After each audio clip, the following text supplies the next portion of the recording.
बीच एक बड़ी खबर आ रही है। बड़ी खबर के बारे में आपको बता देता हूं। बड़ी खबर यह है कि लोकसभा में परिसीमन बिल पर भारी हंगामा हो रहा है। हालांकि यह हंगामा हम आधा घंटे पहले आपको दिखा चुके हैं। समाजवादी पार्टी ने तीनों बिलों का विरोध किया है। यह भी हम आपको दिखा चुके हैं किसने विरोध किया था। जो धर्मेंद्र यादव है समाजवादी पार्टी की तरफ से, उन्होंने अपनी बात को रखा और धर्मेंद्र यादव ने यह भी कहा कि जो आरक्षण है जनगणना के साथ साथ मुस्लिम महिलाओं को भी आरक्षण में शामिल किया जाए। जब ये बात की, देखिए असुद्दीन ओवैसी क्या कह रहे हैं।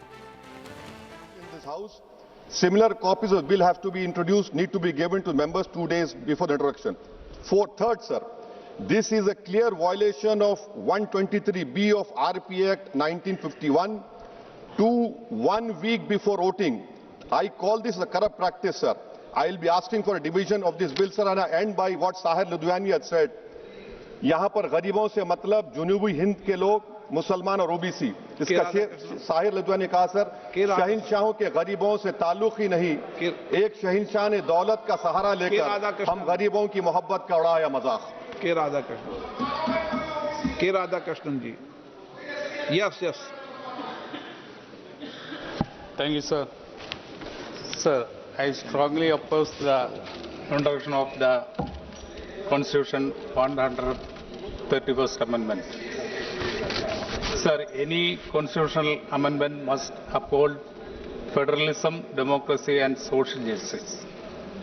However, this bill raises serious concern, having been introduced without adequate consultation with the state government and stakeholders, thereby undermining cooperative federalism. It is important to recall the Constitution 106 Amendment in 2023. Sir,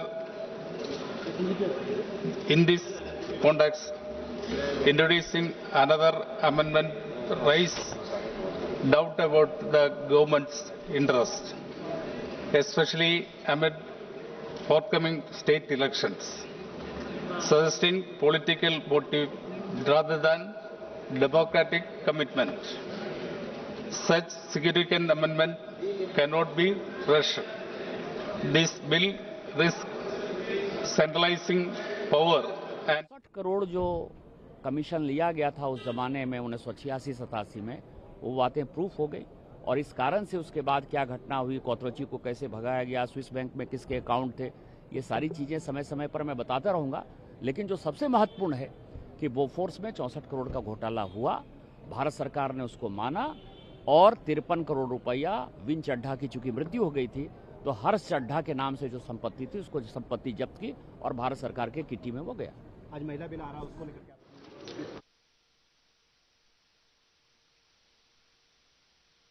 आप गृहमंत्री जी बोलना चाहते हैं कुछ?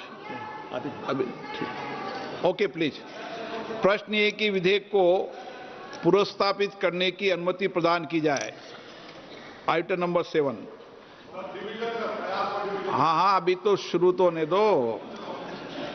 Division ही रहता है संविधान संशोधन के अंदर। बिना डिवीजन के, बिना मत विभाजन के संविधान संशोधन नहीं होते हैं। आप तो वरिष्ठ नेता हैं। प्लीज। Item number 7। प्रश्न ये कि विधेयक को पुनर्स्थापित करने की अनुमति प्रदान की जाए। जो सदस्य इसके पक्ष में हैं वह हाँ कहें, जो सदस्य विरोध में ना कहें। मेरे विचार में निर्णय हाँ वालों के पक्ष में हुआ।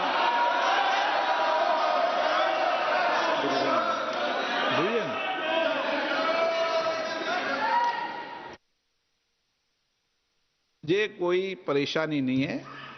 ये संवैधानिक रूप से आप डिवीजन मांग सकते हो, लेकिन मेरा ये कहना है कि संविधान संशोधन में डिवीजन होता ही होता है, मत विभाजन होता है।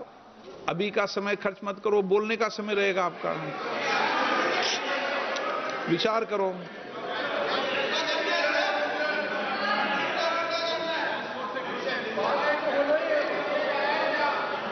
बाद में तो मत विभाजन होना ही होना है, क्यों समय खर्च करते हो? मांगना ही है। ओवैसी साहब सबसे ज्यादा चिंतित हैं आज।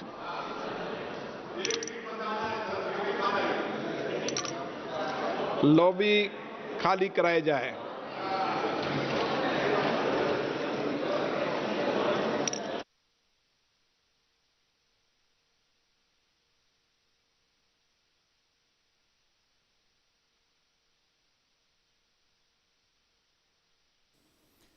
तो आपको बता दें कि मत विभाजन को लेकर बात हुई है और विपक्ष के नेता हैं, असल में बिल को जब इंट्रोड्यूस किया गया तो हर राजनीतिक पार्टी से लोग अपनी अपनी बात कर रहे थे। उन्होंने किसने आपत्ति दर्ज की, किसने बातों को रखा। अब कुल मिलाकर जो स्थिति है, टकराव की स्थिति यहाँ पर देखी जा रही है। सत्ता पक्ष और विपक्ष में दोनों में टकराव की स्थिति देखी जा रही है। यहाँ पर विपक्ष की तरफ से जो समाजवादी पार्टी ने कही, यहाँ पर धर्मेंद्र यादव जो समाजवादी पार्टी की तरफ से बोलने खड़े हुए, उन्होंने साफ तौर पर इस बात का जिक्र किया कि हम इसका समर्थन बिल्कुल भी नहीं करते हैं, क्योंकि इसका हम समर्थन इसलिए नहीं करते हैं क्योंकि जनगणना के हिसाब से इसमें आरक्षण की व्यवस्था होनी चाहिए और मुस्लिम महिलाओं को भी इसमें आरक्षण दिया जाना चाहिए। अमित शाह उसके जवाब में खड़े हुए और उसके जवाब में उन्होंने साफ तौर पर कहा कि संविधान धर्म के आधार पर मुस्लिमों को आरक्षण देने की, संविधान धर्म के आधार पर आरक्षण देने की व्यवस्था नहीं रखता है। यह पूरी तरह से असंवैधानिक है और इसे बिल्कुल भी नहीं माना जाएगा। यहां पर आपत्ति फिर से दर्ज की अखिलेश यादव ने, तो अमित शाह ने इस बात पर कहा कि अगर आपको मुस्लिम महिलाओं को आरक्षण देना है तो आपको जितनी भी सीटें मिल रही हैं उन सभी सीटों पर आप मुस्लिम महिलाओं को आरक्षण दे दीजिए, उनको टिकट दे दीजिए, हमें इस पर क्या आपत्ति है। लेकिन संविधान में ऐसी कोई व्यवस्था नहीं की जाएगी जो धर्म के खिलाफ हो।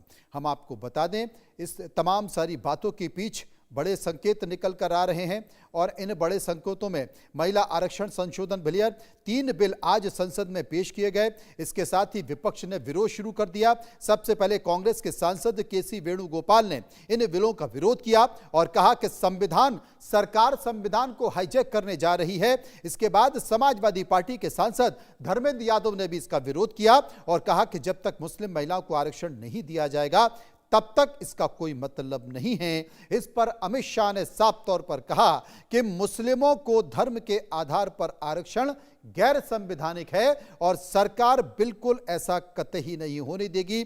2023 में महिला आरक्षण कानून बना था, इस पर लोकसभा राज्यसभा में दोनों पर सहमति हो गई थी, लेकिन 30 महीने बाद अब बदलाव की बात की जा रही है। राष्ट्रपति ने भी 2023 में हस्ताक्षर कर दिए हैं, लेकिन अब 30 महीने बाद इसमें बदलाव की बात इसलिए की जा रही है क्योंकि पुराने कानून में क्या था, 2027 में जनगणना और उसके बाद परिसीमन जरूरी था। इस वजह से यह कानून 2034 तक के लिए टल सकता था। अब बदलाव क्या होने जा रहा है, 2011 की जनगणना के आधार पर ही परिसीमन कराने की बात की गई है ताकि कानून 2029 में लागू हो जाए और 2029 में महिला आरक्षण हो, यानी कि महिला आरक्षण के साथ ही लोकसभा चुनाव हो जिसमें कि सीटें बढ़ जाएंगी।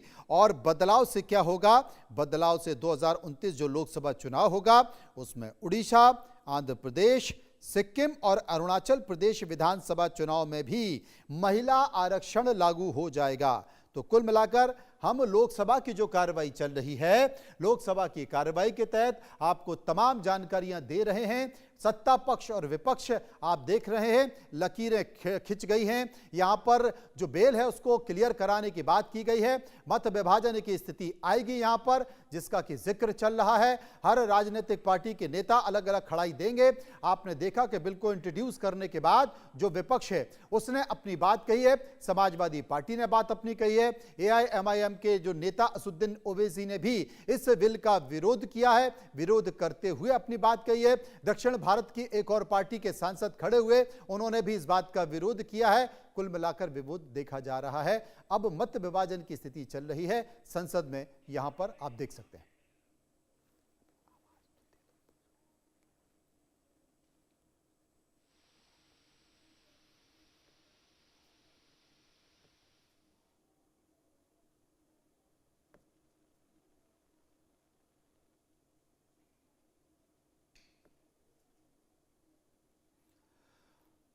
जी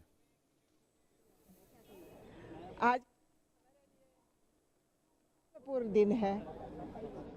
भारत का इतिहास में, भारत का प्रजातंत्र का व्यवस्था में बहुत दिन से हम मांग रहे थे महिला को रिजर्वेशन मिलना चाहिए, क्योंकि शक्ति मिलना चाहिए।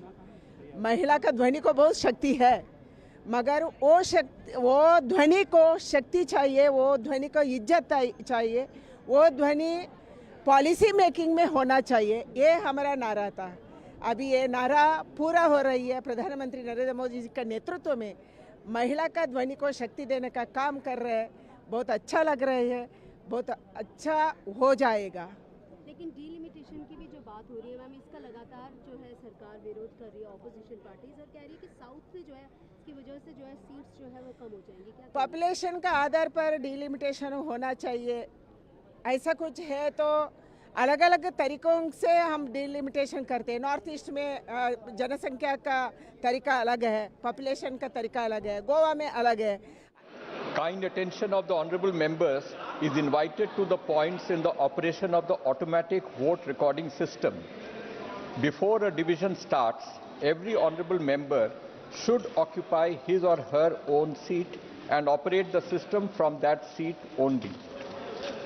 When the Honorable Speaker says, now division, the Secretary General will activate the voting button and a gong sound will be heard.